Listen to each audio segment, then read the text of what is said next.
Wondering what a narcissist is? Or perhaps you've had a personal experience with one. As Psych2Go is about objective understanding, knowledge, and change, we'll take a look at some of the whys and whats of narcissism. Simply having some narcissistic tendencies isn't sufficient for a full diagnosis of narcissistic personality disorder, or NPD. This requires satisfying specific criteria as outlined in the DSM-5, which is essentially the psychiatric reference Bible. Although NPD presently continues to be a gray area, one thing is generally agreed upon. It starts from childhood.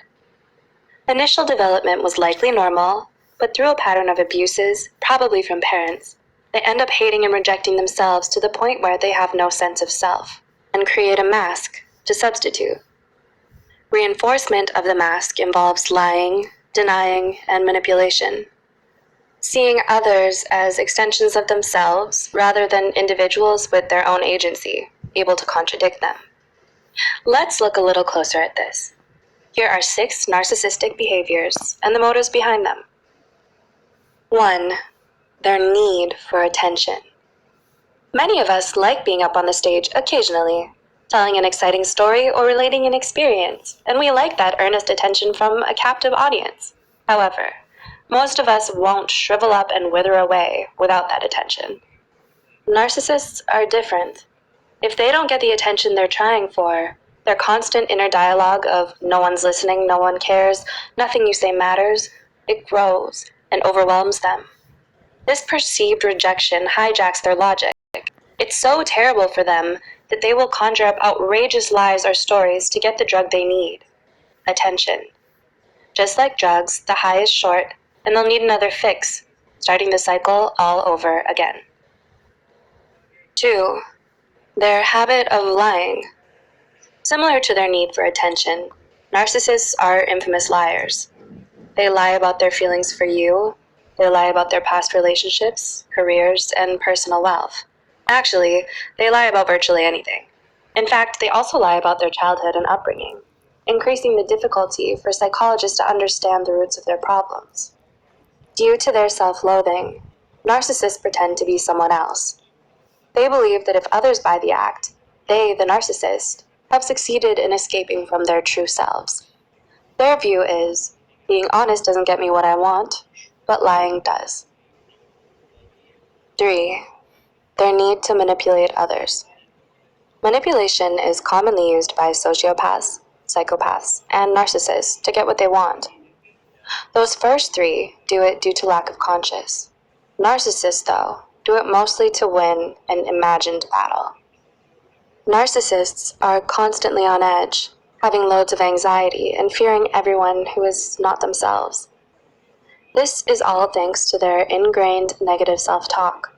In their mind, since everyone else is obviously trying to manipulate them, the only way to overcome this is to get the jump on them by manipulating them first. 4. Guilt tripping. Nothing the narcissist does is ever wrong. Your spilled drink wasn't due to their carelessness, but due to your ignorance in placing it in their path. They hit you because you provoked them and forced them to do it.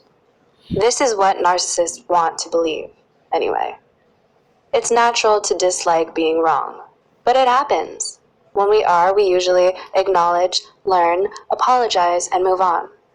Not so for the narcissist. Should they make any mistakes, even the most menial or petty, they respond with a spiral into blackening negativity. They don't need evidence or facts, they only need to be right. This is because their mental dialogue starts screaming at an all-encompassing, deafening volume. Things like, you made a mistake because you are you. You are a mistake, and you don't deserve to exist.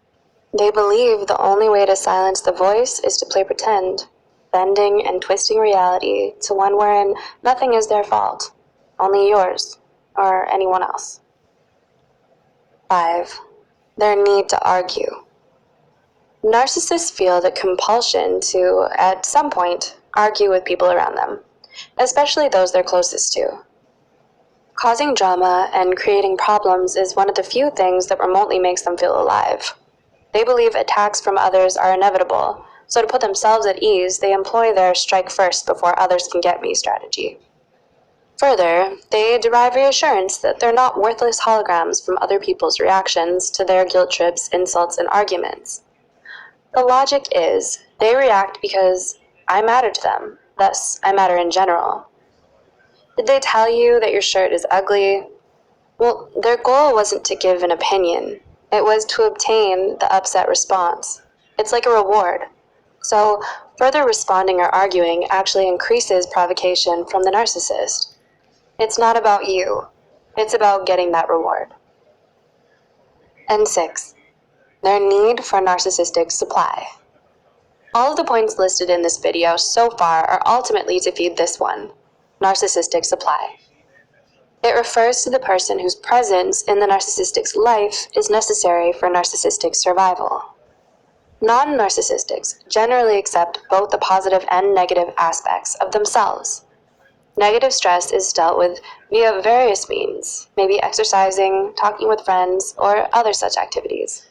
The narcissist does not engage with such coping mechanisms because they can't accept both aspects. They hate themselves on such a deep, dark level, maybe for illogical or false reasons, that they require somewhere to dump all their negativity, hurt, venom, and bile. They pretend that all their negative aspects belong to the world around them, but mainly to their narcissistic supply. This person is usually their significant other, but it can be anyone close to them. Their supply serves as the source of all things the narcissist rejects about themselves, like their mistakes, shortcomings, and disappointments. This leads to both verbal and physical abuse of the supplier. Should a supplier not be present, they have to face the ugly truth that the negative aspects belong to themselves, since there is no blame bucket to dump it into. When this is the case, their feelings can be so bad that it can lead to self-harming behavior, including suicide. As can be seen, narcissists are not only immensely destructive to others, but also to themselves. Their perception of reality is so skewed by the belief that everyone around them are the ones who are cruel, deceitful, and abusive, that they simultaneously completely ignore all their own actions. Have you ever encountered anyone who displays these behaviors? Or perhaps you've observed some of them in yourself? Let us know in the comments below. Don't forget to like and subscribe to Psych2Go for more content. And thanks for watching. See you soon.